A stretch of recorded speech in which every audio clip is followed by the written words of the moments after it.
দর্শক আমন্ত্রণ জানাচ্ছি রাতের দীপ্ত সংবাদে। আপনাদের সঙ্গে এই মুহূর্তে আছে আমি রুবা আথেসানা। শুরুতেই থাকছে সংবাদের শিরোনাম। নির্বাচনের তফসিল হতে পারে 10 ডিসেম্বর।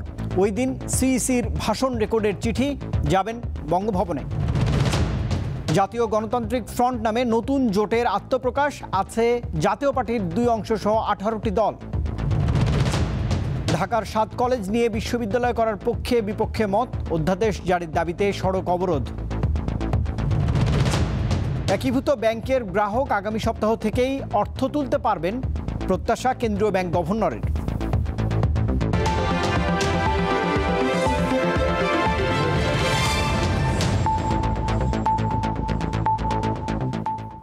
এবারে পুরো আয়োজন। ত্রয়োদশ জাতীয় সংসদ নির্বাচন ও গণভোটের তফসিল ঘোষণার ভাষণ রেকর্ড করা হবে 10 ডিসেম্বর। একই দিন দুপুর 12টায় রাষ্ট্রপতির সঙ্গে সাক্ষাৎ করবে নির্বাচন কমিশন। এদিকে জামায়াত অভিযোগ করেছে নির্বাচনের জন্য এখনও লেভেল প্লেয়িং ফিল্ড তৈরি হয়নি। আসন্ন সংসদ নির্বাচন ঘিরে প্রায় সব প্রস্তুতি শেষ করে এনেছে নির্বাচন কমিশন। চূড়ান্ত হয়েছে তফসিল ঘোষণার আগ মুহূর্তে রাষ্ট্রপতির সাথে সাক্ষাতের সময়ও। এমন অবস্থায় শেষ মুহূর্তে সোমবার রাজধানীর আগারগাঁওয়ের নির্বাচন ভবনে ইসির সাথে সাক্ষাৎ করে জামায়াত ইসলামের 6 সদস্যের প্রতিনিধি দল। ইসির সাথে প্রায় 1.5 ঘন্টার বৈঠক শেষে জামায়াত নেতারা বলেন, দেশে আইনশৃঙ্খলা পরিস্থিতির গুরুতর অবনতি হয়েছে। এখনও একটি দলের ওপর অন্য দল আক্রমণ করছে। নির্বাচন বিলম্বিত হওয়ার আশঙ্কা না থাকলেও লেভেল প্লেয়িং ফিল্ড তৈরি হয়নি বলে অভিযোগ তাদের। আইনশৃঙ্খলার যে মাঝে মাঝে গুরুতর অবনতি আমরা দেখছি, একটা দলের সবার উপরে অন্য দলের হামলা, ইভেন নারীরাও তাদের ভোটের কাজে, ভোটার সমাবেশে, গণসংযোগে গিয়ে তারাও নির্যাতিত, নিপীড়িত হচ্ছে, হামলার শিকার হচ্ছে। যে এই অবস্থা থাকলে এটাকে আমরা লেভেল প্লেয়িং ফিল্ড হিসেবে গ্রহণ করব না, সুনির্দিষ্টভাবে আপনাদেরকে পদক্ষেপ নিতে হবে। পরে ইসি সচিব জানান, আগামী বুধবার ত্রয়োদশ জাতীয় সংসদ নির্বাচনের তফসিল ঘোষণা উপলক্ষে প্রধান নির্বাচন কমিশনারের ভাষণ রেকর্ড করা হবে। এজন্য বাংলাদেশ টেলিভিশন ও বাংলাদেশ বেতারকে চিঠি দেওয়া হয়েছে। ডিসেম্বরের 10 তারিখে মাননীয় প্রধান নির্বাচন কমিশনার স্যার বাংলাদেশ টেলিভিশন এবং বাংলাদেশ বেতারে একটা ভাষণ রেকর্ড করবেন। এখন রেকর্ডের বিষয়বস্তুটা এবং সময়টা এটা স্যার নির্ধারণ করবেন। জানা গেছে বুধবার দুপুর 12টায় রাষ্ট্রপতি মোহাম্মদ শাহাবুদ্দিনের সাথে সাক্ষাৎ করবেন সিইসি ও অন্য নির্বাচন কমিশনাররা। নির্বাচন কমিশনের রেওয়াজ অনুযায়ী তফসিল ঘোষণার দিনই রাষ্ট্রপতির সাথে সাক্ষাৎ করে নির্বাচন কমিশন। আর যেদিন বক্তব্য রেকর্ড হয় সেদিনই সাধারণত জাতীয় নির্বাচনের তফসিল ঘোষণা হয়। শিউলি শবনম, দীপ্ত সংবাদ, ঢাকা।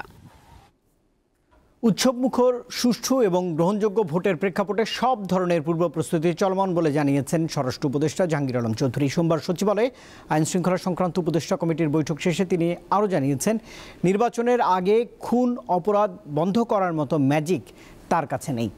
সুস্থ নির্বাচনের জন্য, শুধু সুস্থ না, তারপরে ক্রেডিবল একটা নির্বাচন, উৎসবমুখর একটা নির্বাচন, এটার জন্য যত ধরনের প্রস্তুতি দরকার সব কিছুই নিচ্ছি।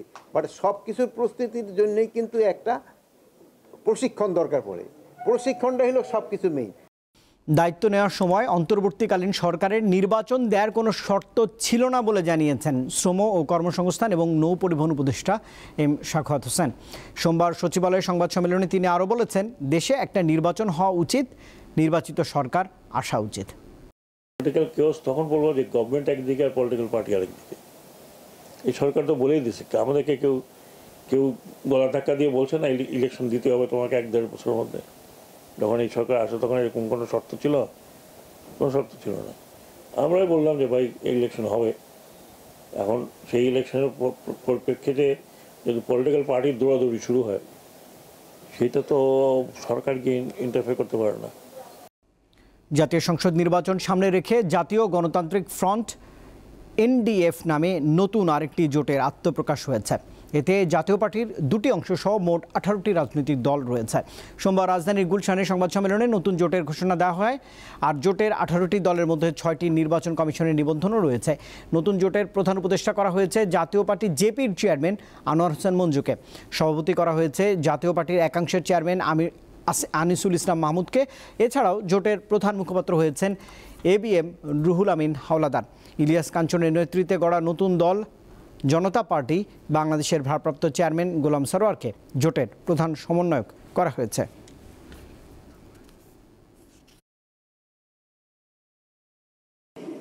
এই যে মব কালচার, এটা তো বন্ধ হয়নি। মব কালচার বন্ধ হয়। আমি যেটা দেখতে পাচ্ছি, এই নির্বাচনে মব কালচারের নির্বাচন হতে যাচ্ছে যদি না এই সরকার জরুরি ভিত্তিতে আইন শৃঙ্খলা কঠোরভাবে তারা আয়ত্তে না। একজন ভালো আর সবাই খারাপ, আওয়ামী লীগ আমলের এই প্রচার এখনও চলছে বলে মন্তব্য করেছেন বিএনপির ভারপ্রাপ্ত চেয়ারম্যান তারেক রহমান। এটা গণতন্ত্রের জন্য হুমকি উল্লেখ করে তিনি বলেছেন এর পরিবর্তন হতে হবে। সোমবার সন্ধ্যায় রাজধানীর ফার্মগেটে কৃষিবিদ ইনস্টিটিউশন মিলনায়তনে বিজয়ের মাস উপলক্ষে আয়োজিত দেশ গড়ার পরিকল্পনা শীর্ষক অনুষ্ঠানে ভার্চুয়ালি যোগ দিয়ে তিনি একথাই বলেছেন। তারেক রহমান বলেন, বিএনপি বহুদলীয় গণতন্ত্রে বিশ্বাস করে। বহুদলীয় গণতন্ত্রে মানুষ বিভিন্ন মতামত দেবে, মতামত দেওয়ার অধিকার তার রয়েছে, বক্তব্য রাখার অধিকার তার রয়েছে।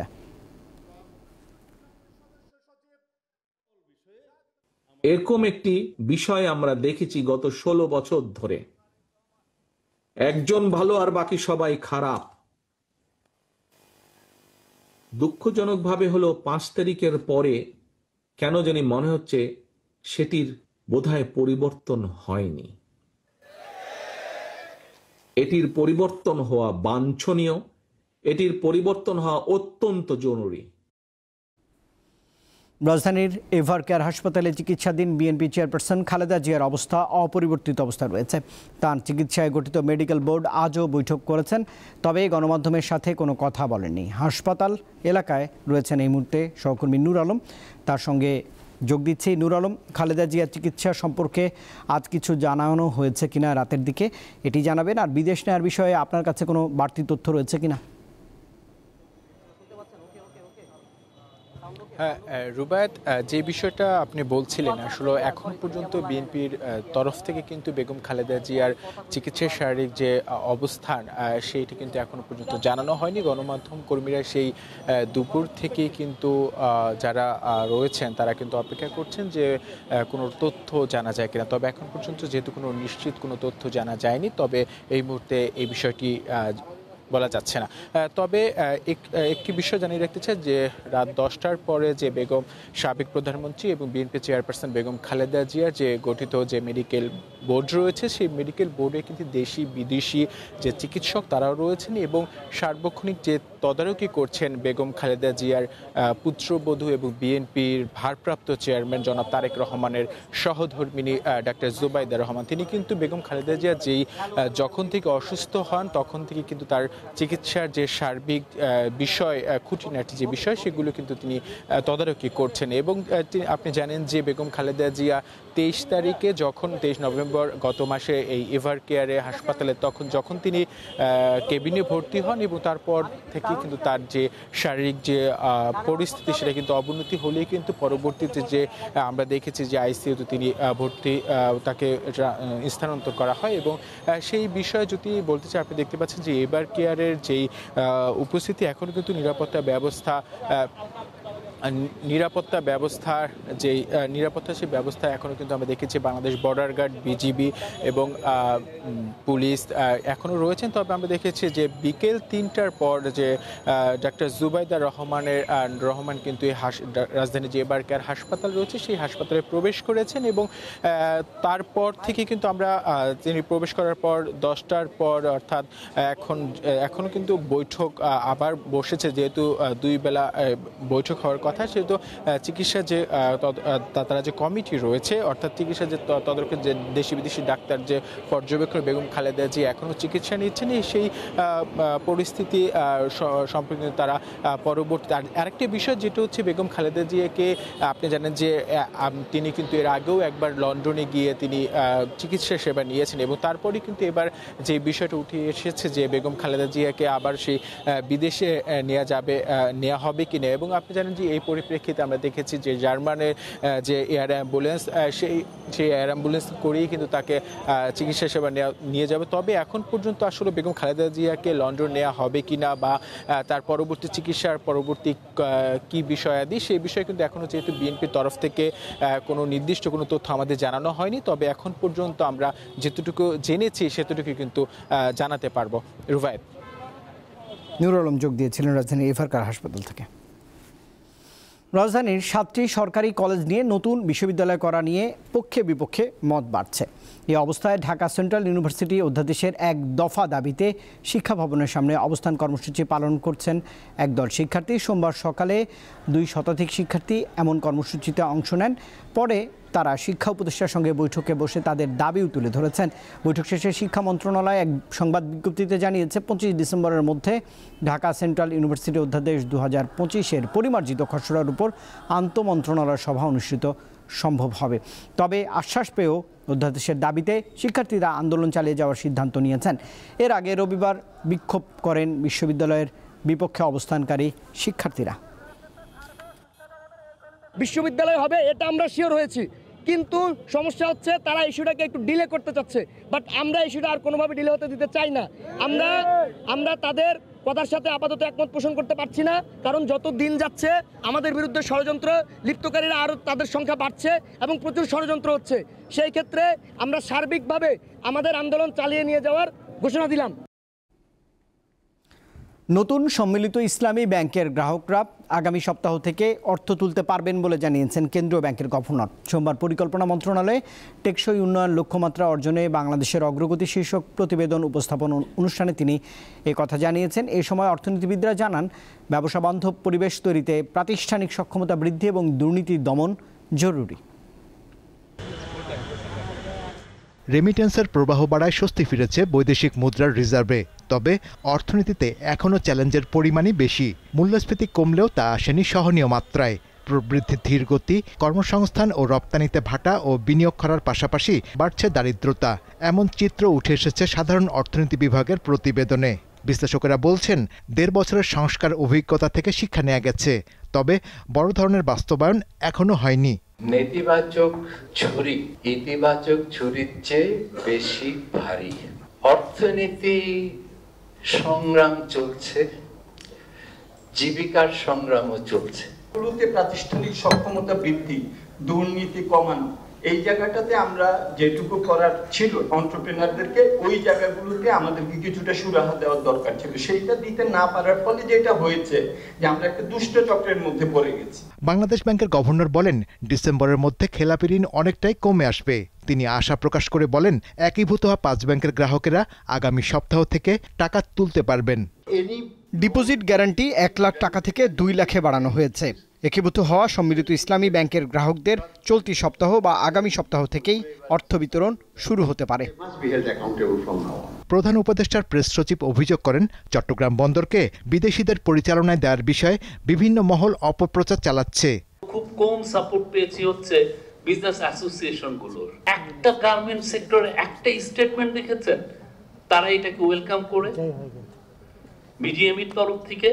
বিডিএমইর তরফ থেকে ওনারা তো এই সময় সরকারকে পাশে থাকার কথা, যে না আমাদের এই কাজটা করে নিতে হবে। এনবিআর চেয়ারম্যান আব্দুর রহমান খান বলেন, রাজস্ব আদায় চলতি বছরে 15% বেড়েছে, তবু কর জিডিপি অনুপাত কমছে, যা ভাবনার বিষয়।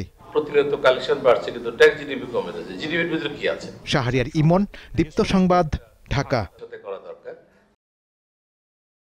হবিগঞ্জের লাখাইয়ে ধলেশ্বরীর খাঞ্জাবিল দখল নিয়ে দুপক্ষের মধ্যে চতুর্থ দফায় সংঘর্ষ হয়েছে। এতে আহত হয়েছে উভয় পক্ষের অন্তত 30 জন। সোমবার বেলা 11:30টার দিকে এই সংঘর্ষের সূত্রপাত হয়। খবর পেয়ে পুলিশ ও সেনাবাহিনীর সদস্যরা দুপুর 1টার দিকে পরিস্থিতি নিয়ন্ত্রণে আনে। পুলিশ জানায়, ধলেশ্বরী খাঞ্জাবিলের দখল নিয়ে শিবপুর গ্রামের জনকল্যাণ সমবায় সমিতি এবং সন্তোষপুর আনন্দময়ী মৎস্যজীবী সমিতির লোকজনের মধ্যে দীর্ঘদিন ধরে বিরোধ চলে আসছিল। এদিকে নরসিংদীর রায়পুরায় 2 গ্রুপের সংঘর্ষে গুলিবিদ্ধ হয়ে 1 জন নিহত হয়েছে। এই ঘটনায় আরও অন্তত 10 জন গুলিবিদ্ধ হয়েছে। এছাড়া মাগুরায় রামনগরে দুপক্ষের সংঘর্ষে অন্তত 50 জন আহত হয়েছে। এই ঘটনায় আটক করা হয়েছে 2 জনকে। আমদানির অনুমতি দেওয়ার একদিনের ব্যবধানেই কেজিতে 20 থেকে 40 টাকা পর্যন্ত কমেছে পেঁয়াজের দাম। ব্যবসায়ীরা বলছেন, আমদানি অব্যাহত থাকলে এবং মুড়ি কাটা পেঁয়াজের সরবরাহ বাড়লে দাম আরও কমবে। বাজারে অস্থিরতার মধ্যেই চাঁপাইনবাবগঞ্জের সোনা মসজিদ স্থলবন্দর দিয়ে ভারত থেকে এসেছে আমদানি করা 60 মেট্রিক টন পেঁয়াজ। রবিবার রাতে পেঁয়াজবাহী ট্রাক বন্দরে প্রবেশ করে। এছাড়া দিনাজপুরের হিলি স্থলবন্দর দিয়েও ভারত থেকে পেঁয়াজ আমদানি শুরু হয়েছে। রবিবার বিকেল 4:30টায় ভারত থেকে পেঁয়াজ বোঝায় 3টি ট্রাক বন্দরে প্রবেশ করে।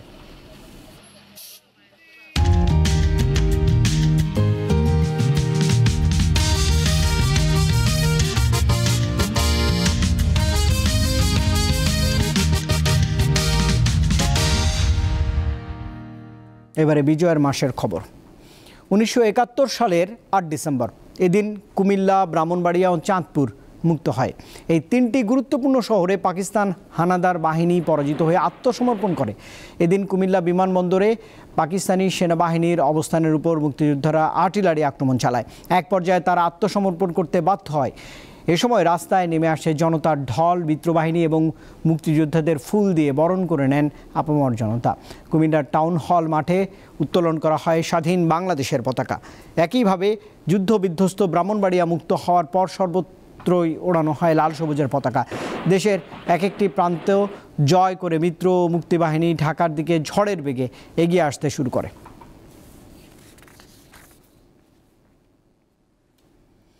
আজ 8 ডিসেম্বর ময়মনসিংহের গৌরীপুর এবং পিরোজপুর মুক্ত দিবস। দিবসটি উদযাপন উপলক্ষে সোমবার সকালে ময়মনসিংহের গৌরীপুরে বিজয় র্যালি এবং আলোচনা সভার আয়োজন করা হয়। গৌরীপুর অফিসার্স ক্লাবে আলোচনা সভাটি অনুষ্ঠিত হয়েছে।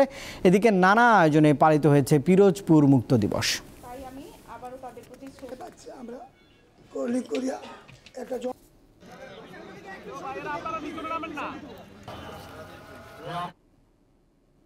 চাঁপাইনবাবগঞ্জের শিবগঞ্জে বিজয় দিবসের প্রস্তুতি সভায় বঙ্গবন্ধু শেখ মুজিবুর রহমানকে জাতির পিতা উল্লেখ করাকে কেন্দ্র করে হট্টগোল হয়েছে।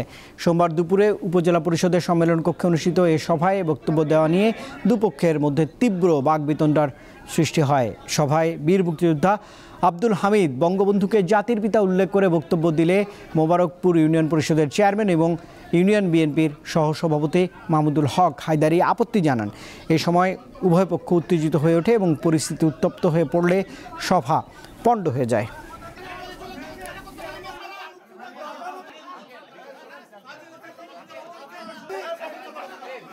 এই যে ব্যক্তি জনের দেশ স্বাধীন হয়েছে এবং যে ব্যক্তি দেশের এই দেশের জাতির পিতা হিসাবে আখ্যায়িত হয়েছেন তাকে আজ মূল্যায়ন করা হচ্ছে এবং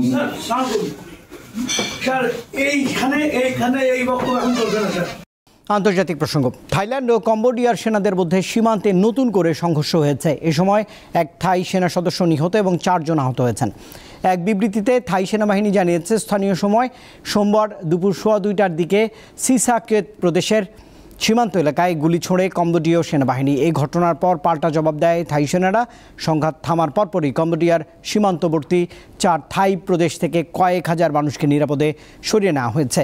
এর আগে গত রবিবার কম্বোডিয়ার বিরুদ্ধে জাতিসংঘে অভিযোগ জানিয়েছিল থাইল্যান্ড।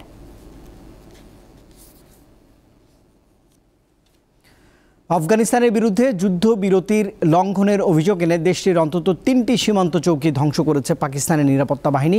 এতে কমপক্ষে 23 জন আফগান সেনা নিহত হয়েছে বলে দাবি পাকিস্তানের। শুক্র ও শনিবার দুই দেশের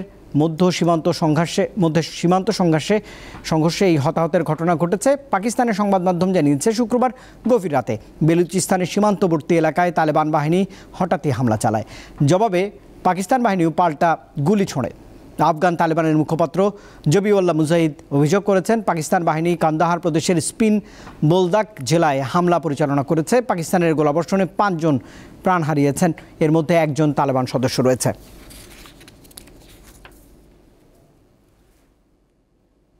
গাজা যুদ্ধবিরতির পরিকল্পনার দ্বিতীয় ধাপ চূড়ান্তের কাছাকাছি বলে জানিয়েছেন ইসরায়েলের প্রধানমন্ত্রী বেনিয়ামিন নেতানিয়াহু। এ নিয়ে আলোচনা করতে এ মাসের শেষে মার্কিন প্রেসিডেন্ট ডোনাল্ড ট্রাম্পের সঙ্গে বৈঠক করবেন তিনি। রবিবার জেরুজালেমে জার্মান চ্যান্সেলরের সঙ্গে যৌথ সংবাদ সম্মেলনে নেতানিয়াহু এসব কথা জানিয়েছেন। তিনি বলছেন, প্রেসিডেন্ট ট্রাম্পের সঙ্গে বৈঠকে শান্তির সম্ভাব্য সুযোগ ও গাজায় হামাসের শাসন অবসানের বিষয়ে আলোচনা হবে। এদিকে গত 10 অক্টোবর গাজায় যুদ্ধবিরতি কার্যকর হওয়ার পরও তা লঙ্ঘন করে উপত্যকাটিতে হামলা অব্যাহত রেখেছে ইসরায়েলি সেনাবাহিনী। এতে রবিবার 7 জন প্রাণ হারিয়েছেন।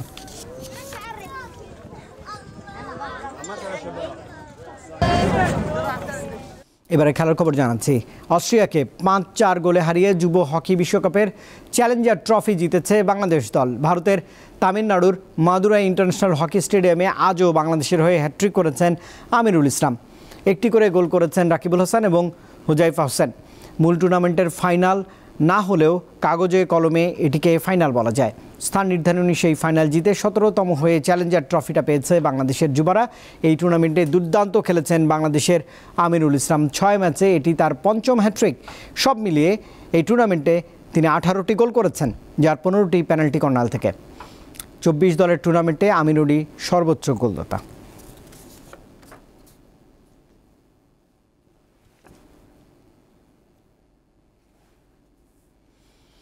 ঋতুপর্ণা চাকমার জোড়া গোলে মিয়ানমারকে হারিয়ে প্রথমবারের মতো এএফসি নারী এশিয়ান কাপের মূল পর্বে জায়গা করে নেয় বাংলাদেশ নারী ফুটবল দল। এছাড়া গত বছর সাফ ফাইনালেও ঋতুপর্ণার গোলে নেপালকে হারিয়ে চ্যাম্পিয়ন হয়েছিল লাল সবুজের এই দেশটি। সামাজিক ও পারিবারিক নানা প্রতিবন্ধকতা পেরিয়ে উঠে আসা ঋতুপর্ণা এখন শুধু ক্রীড়াঙ্গন নয়, পুরো দেশেরই অন্যতম এক আইকনে পরিণত হয়েছেন।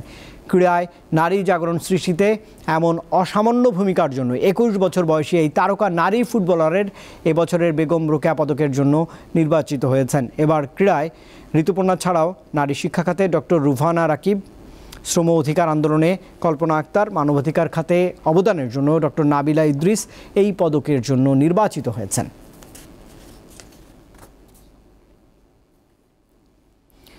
ফিফা আরব কাপের কোয়ার্টার ফাইনালে সিরিয়া ও ফিলিস্তিন ফুটবল দল। এই সাফল্যের দেশ জুড়ে শুরু হয়েছে উৎসবের আমেজ। কাতারে ফিফা আরব কাপের ম্যাচে সিরিয়া ও ফিলিস্তিনের মধ্যকার খেলাটি গোলশূন্য ড্রতে শেষ হয়। গ্রুপ এতে সমান 5 পয়েন্ট নিয়ে দুই দলই প্রথমবারের মতো কোয়ার্টার ফাইনালে পৌঁছেছে। অন্যদিকে স্বাগতিক কাতার এবং তিউনিসিয়া টুর্নামেন্ট থেকে ছিটকে গেছে। ম্যাচ শেষ হওয়ার আগে প্রায় 40,000 দর্শক এডুকেশন সিটি স্টেডিয়ামে আনন্দ উদযাপন শুরু করেন। পিচে খেলোয়াড়রা একে অপরের জার্সি বিনিময় করে ছবি তুলেছেন।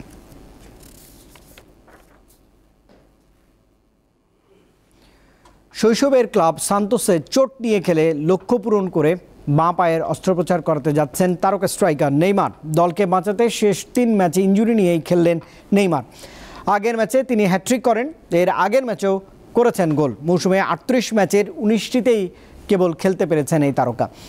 এর সবকটিতেই শুরুর একাদশে ছিলেন না নেইমার। গোল করেছেন 8টি। রোববার রাতে ক্রুজেইরোর বিপক্ষে 3-0 গোলের জয়ে সান্তোস রেলিগেশন থেকে টিকে যাওয়ার পর ব্রাজিলিয়ান ফরওয়ার্ড নিশ্চিত করলেন বাঁ পায়ে অস্ত্রোপচার করাতে যাচ্ছেন তিনি। শেষ লিগ ম্যাচ জিতে ব্রাজিলের প্রথম বিভাগে টিকে থাকা নিশ্চিত করল তার দল।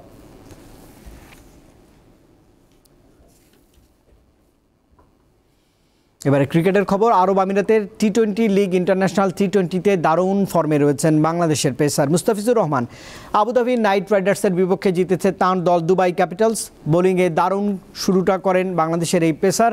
দুবাই ক্যাপিটালসের 83 রানের বিশাল জয়ে মুস্তাফিজের অবদান 3 ওভারে 22 রানে 2টি উইকেট। এই ম্যাচে 11টি বল ডট দিয়েছেন এই পেসার। সব মিলিয়ে 2 ম্যাচে 42টি ডেলিভারির মধ্যে 42টি ডেলিভারির মধ্যে 24টি বল ডট দিয়েছেন মুস্তাফিজ।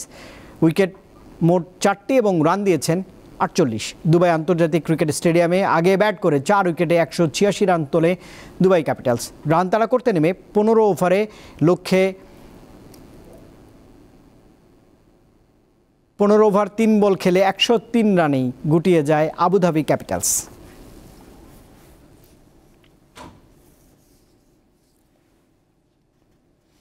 দর্শক, এই খবরের সঙ্গে শেষ করছি রাতের দীপ্ত সংবাদ। শেষ করার আগে প্রধান খবরের শিরোনাম জানাবো আরেকবার। নির্বাচনের তফসিল হতে পারে 10 ডিসেম্বর। ওই দিন সিইসির ভাষণ রেকর্ডের চিঠি যাবেন বঙ্গভবনে। জাতীয় গণতান্ত্রিক ফ্রন্ট নামে নতুন জোটের আত্মপ্রকাশ। আছে জাতীয় পার্টির 2 অংশ সহ 18টি রাজনৈতিক দল। ঢাকার 7 কলেজ নিয়ে বিশ্ববিদ্যালয় করার পক্ষে বিপক্ষে মত। অধ্যাদেশ জারির দাবিতে সড়ক অবরোধ। একীভূত ব্যাংকের গ্রাহক আগামী সপ্তাহ থেকে অর্থ তুলতে পারবেন, প্রত্যাশা কেন্দ্রীয় ব্যাংক গভর্নরের।